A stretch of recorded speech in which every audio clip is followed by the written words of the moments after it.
वफाकी काबीना ने वज़रा और वज़राए मुमलिकत की तनख्वाहों में इजाफे की तजवीज़ मुस्तरद कर दी है।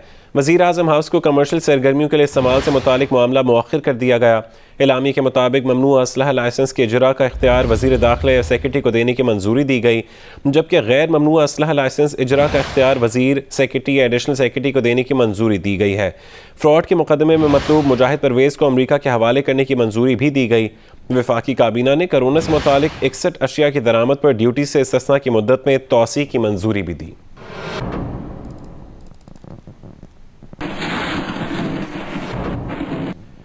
वज़ीर आज़म हाउस को कमर्शियल मकासद के लिए इस्तेमाल करने के मामले पर अपोजिशन ने तनकीद और हुकूमती अरकान ने हिमायत की। मरीम औरंगज़ेब का कहना है कि वज़ीर आज़म हाउस ऐसी जगह है जहाँ कौमी राज होते हैं।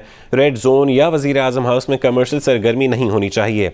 रियाज फितियाना का कहना है कि वज़ीर आज़म हाउस को कमर्शियल मकासद के लिए इस्तेमाल करने का फैसला नहीं, तजवीज़ है।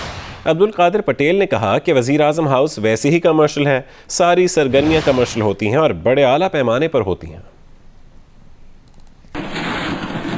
इन लोगों को उसका कोई एहसास नहीं है। ये कमरों, कभी कहते हैं जी रूम नंबर 1 को किराए पे दे रहे हैं, कभी कहते हैं दूसरे हॉल को फैशन शो हॉल बना रहे हैं, कभी कहते हैं तीसरे ड्राइंग रूम के अंदर जो है वो कोई एग्जीबिशन लगा रहे हैं। इनको ना कुछ पता है, लेकिन सिर्फ गिरवी रखना आता है, चोरी करना आता है, झूठ बोलना आता है और असासे बेचना आता है। इस हुकूमत ने बहुत सारी ऐसी बातें जो है वो कहीं बहुत सारे ऐसे प्रोमिसेस किए लोगों से जिनके ऊपर वादे पे अमल दरामद नहीं किया। उन्हीं में से ये एक बात हमारे सामने नज़र आ रही है। वज़ीर आज़म साहब ने क्योंकि उसको इस्तेमाल नहीं करते और उन्होंने अपनी रिहाइश अपने घर में रखी हुई है, इसलिए अगर वहाँ पे एक कमर्शियल एक्टिविटी हो जाए, वज़ीर आज़म साहब की जो सोच है तो मैं समझता हूँ मुनासिब है। मैं तो कह रहा हूँ रेड जोन के अंदर ही सारी कमर्शियल एक्टिविटी हो रही है और प्राइम मिनिस्टर हाउस में हो रही है, ये आवाम को अब बताया जा रहा है। ये एक कफ़ायत शुआरी की मुहिम जो प्राइम मिनिस्टर की मुहिम है, उसी का हिस्सा है। रेड जोन होना कोई इशू नहीं है, इशू है कि जनरेट कैसे किया जाए, पैसा खजाना हमारा भरे।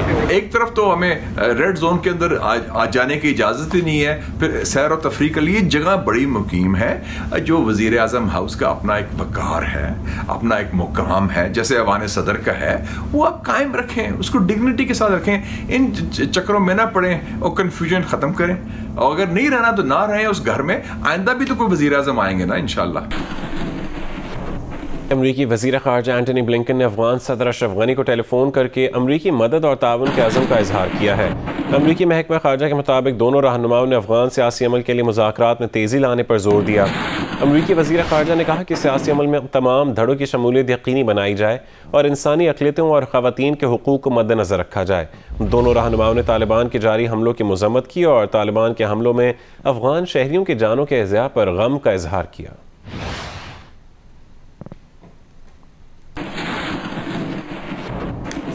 अमरीकी वज़ारत दिफ़ा पेंटागन की इमारत के करीब सबवे स्टेशन पर फायरिंग से एक पुलिस अफसर हलाक और मुश्तबा हमलावर समेत 3 अफराद ज़ख्मी हो गए। हुक्काम ने खदशा जाहिर किया है कि वाक़े के बाद हमलावर रेल कार में फ़रार हो गया। फायरिंग के बाद पेंटागन में तकरीबन 2 घंटे लॉकडाउन रहा। पेंटागन फोर्स प्रोटेक्शन एजेंसी के मुताबिक फायरिंग के वक्त वज़ीर दिफ़ा लॉयड ऑस्टिन और chairman joint chief of staff mark milli white house में सदर बाइडन के साथ मीटिंग में मसरूफ़ थे।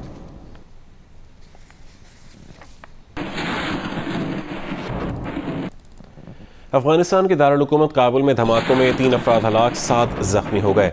अफगान हुक्काम के मुताबिक पहला कार बम धमाका अफगान रुकने पार्लियामेंट के घर के बाहर हुआ। धमाके में 3 अफराद हलाक हुए। 2 मुसल्लह अफराद भी इलाके में मौजूद हैं जिनकी अफगान सिक्योरिटी फोर्सेज से झड़पें जारी हैं। काबुल में दूसरा धमाका अमरीकी सफारतखाने के करीब हुआ। धमाकों के मकाम पर फायरिंग की आवाज़ें भी सुनी गईं।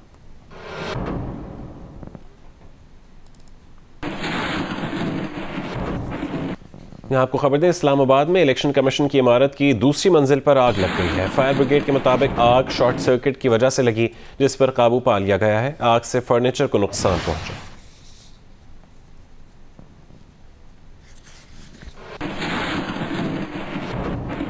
बुलेटिन में दीगर खबरें शामिल करते हैं। साहिवाल में शादियां करके सफ़ेद पौश खानदानों को लूटने वाले गिरोह का इंकशाफ हुआ है।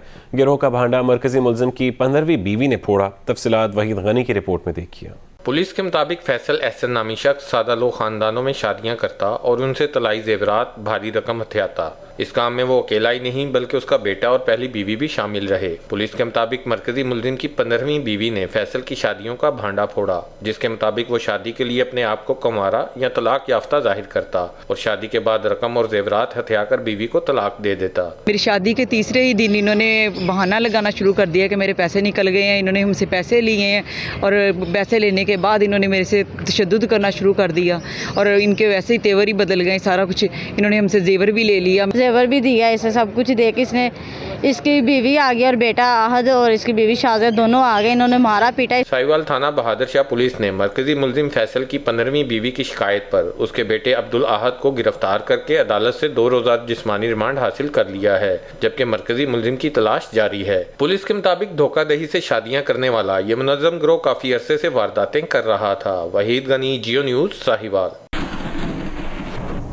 लाहौर के इलाके नश्तर कॉलोनी में सरेआम राह चलती लड़की से नाजेबा हरकत करने वाले मुलजिम को गिरफ्तार करके मुकदमा दर्ज कर लिया गया।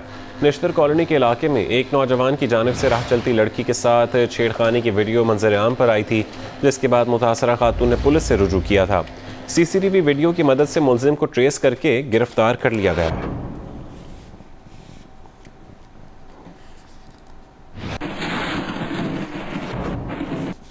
लाहौर में स्टेज अदाकारा महानूर को धमकियां देने का मुकदमा लाहौर के थाना इकबाल टाउन में दर्ज कर लिया गया।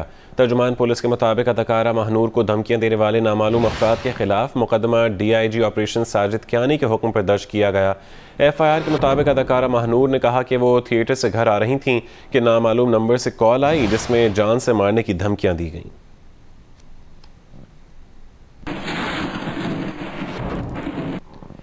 आज़ाद कश्मीर के ज़िला बाग में कोरोना मुस्बत केसेस की शरह 50% हो गई है।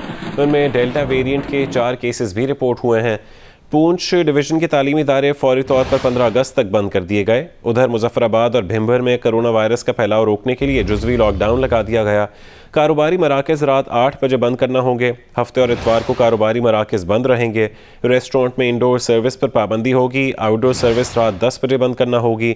शादी की तकरीबात पर 8 अगस्त से इंडोर पर मुकम्मल पाबंदी होगी। आउटडोर में सिर्फ 400 मेहमानों तक की इजाज़त होगी। तमाम मज़ार बंद कर दिए गए। निजी और सरकारी दफातर 50% अमले के साथ खुल सकेंगे। पब्लिक ट्रांसपोर्ट पर सफ़र के लिए 50% सवारियों के साथ मास्क लाजमी होगा।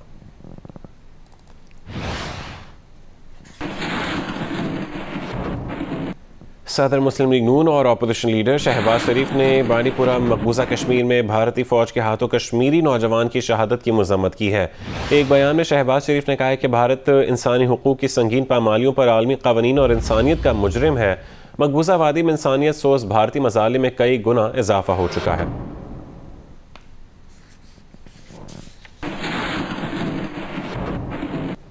मुत्तहिदा अरब अमारात की रियासत फुजैरा के साहिल के करीब तेल बरदार बहरी जहाज़ को हादसा पेश आया है। गोल्डन ब्रेंट तेल बरदार बहरी जहाज़ पर सिंगापुर का झंडा लहरा रहा है। अरब मीडिया के मुताबिक बहरी जहाज़ खलीज ओमान पहुंचते ही कंट्रोल से बाहर हो गया। ईरानी चैनल ने दावा किया कि तेल बरदार जहाज़ फुजैरा के साहिल के करीब बारूदी सुरंग से टकराया है। बहरी जहाज़ के हमले के बारे में ताहाल कोई इत्तला नहीं है।